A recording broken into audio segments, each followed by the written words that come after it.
Alright, guys and gals, this is Nate from CrossFit Total Control, and I'm going to go over the squat program that we're starting tomorrow, Monday, November 5th, and we'll continue through Thursday, I believe it's January 17th, so it's running 11 weeks.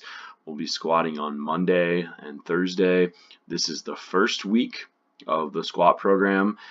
We are adding, if you read my Facebook post, adding kind of a new wrinkle to the squat program, which is basically just a another way to quantify how much we're doing or the amount of weight we're doing on the bar when we squat.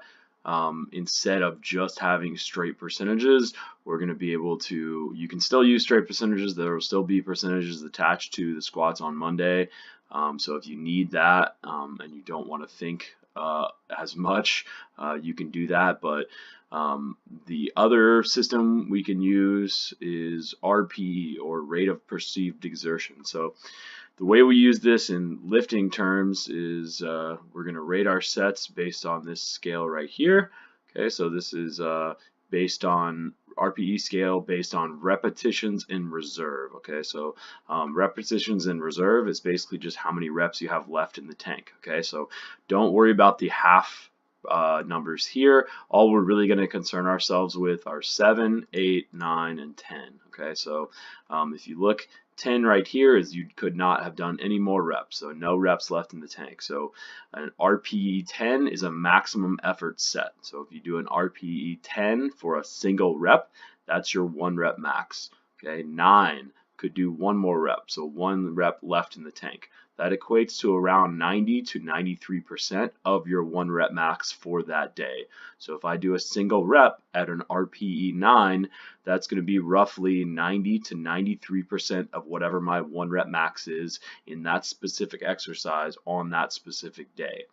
8 is 2 reps left in the tank. 7 is 3 reps left in the tank, and anything below 7, we're not really going to be spending too much time doing those things because they're not very specific to building strength. Okay, all right, so that's the RPE scale right here. So if you notice when I go back to Sugar Watt here, so this is day 1 of the squat cycle, so it's 4 sets of 5 reps. Okay, so the first 2 sets are at, if you need percentages, it'll be 75% for your first set of 5, 80% for your second set of 5, and 83% for your last 2 sets of 5. Okay, so if you don't want to use percentages, then you do an RPE 6 for your first set, which is basically like 4 reps left in the tank. 7, so up a little bit from that, so about 5%, which is 3 reps left in the tank, and then 2 sets at 8. Okay, so this is a pretty, a relatively easy way to start the squat program on day 1, just to kind of get used to grading your effort. And the more often you do this and the more you use this, the better you'll get at it. Okay, then Thursday, we got tempo back squats. So 3-0-3 tempo means 3 seconds on the way down, 0 second pause, and then 3 seconds on the way up. Those are pretty challenging. They help you work your technique and your posture in the squat and really help you feel your positioning. So we don't have percentages attached to these because I know none of you have a 1 rep max in the 3-0-3 tempo squat, so we have nothing to base that off of. So we're just using straight RPE. So you're going to do a set of 10 at a 7, a set of 10 at 8, a set of 10 at 9. Okay, so that means the first set you should be leaving 3 reps in the tank. Second set should be heavier weight, you're leaving 2 reps in the tank, and then the last one will be 1 rep left in the tank. So that's the first week. Then move on to the second week. The second week is going to look a lot more like what the rest of the program looks like. So on the first day here of the second week, so that's Monday, we're back squatting up to a single, so 1 rep at an RPE 8. And that equates to around 90 to 93% of your 1 rep max for that day. Okay, that doesn't mean your PR, because your PR was a reflection of what you were able to do on the day that you hit your PR. There's a lot of fluctuations and a lot of things can happen, and PRs have expiration dates, so you're using that based off of what you could do on that day.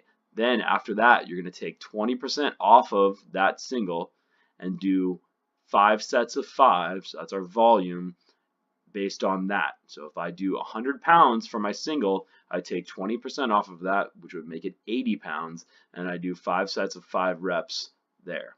Okay, then our tempo back squats, again, we're adding another set here, so it's 4 sets of 10, and now we already have some experience with it. We know what our set of 10 was at RPE 7, 8, and 9 respectively, so now our goal is to build on that so we can make progress week to week on that. Next week, same thing on Monday, tempos on Thursday, so making progress on the tempos again. Okay, then we've got week 4, same thing. We subtract a little bit less weight, so we're doing heavier weight for less reps and sets, or less sets at least, on Monday, and then the tempos one more time on Thursday. Then we switch to pause back squats. We'll do 3 weeks of those on Thursday. Again, because you probably don't have a 1 rep max for your 2-second pause back squat, you're going to be just using straight RPE. Okay. Then let's go to the next week again, pause squats. Okay, so this is where it gets a little bit more confusing, just slightly. Okay, we're going to bring in one more thing. So now we're doing 2 single reps at first one at an RPE 8, so that's kind of like what we have been doing. Then we're going to go up for a single rep at an RPE 9. Okay, so this is a little bit heavier than the RPE 8. You're leaving 1 rep left in the tank.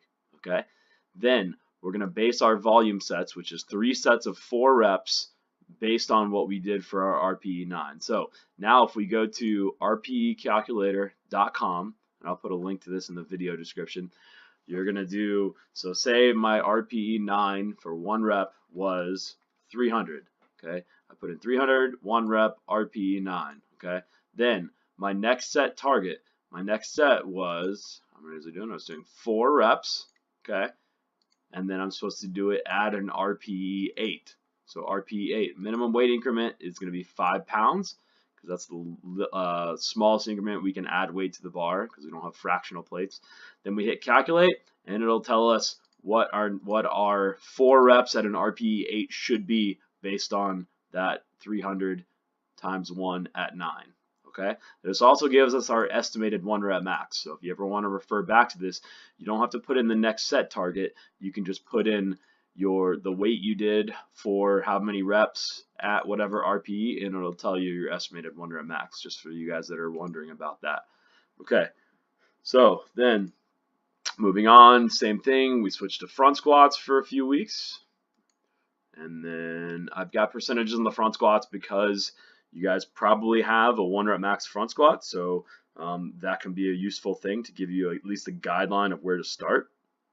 Okay, and then we get all the way to the last week. The last week on Monday, we work up for a few singles, so 1 at a 7, 1 at an 8, 1 at a 9, but not maxing out. Then we do our 1 rep max on Thursday. Okay, so the basic premise of this program is we're getting pretty regular exposure to the strength measure that we're trying to improve, which is our 1 rep max back squat. So we're not maxing out our back squat every Monday, but we're doing a single rep at a relatively high intensity. So it's going to be very specific to the task we're trying to improve, and hopefully that'll allow us to maintain the skill of lifting heavy while still getting enough volume in to build muscle, build our work capacity, and just make us stronger in general.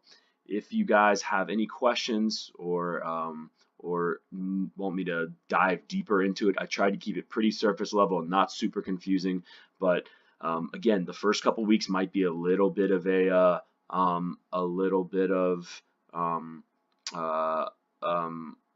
learning experience. But again, these are tools that'll help you train better and more effectively in the long run as well. So we're also learning here.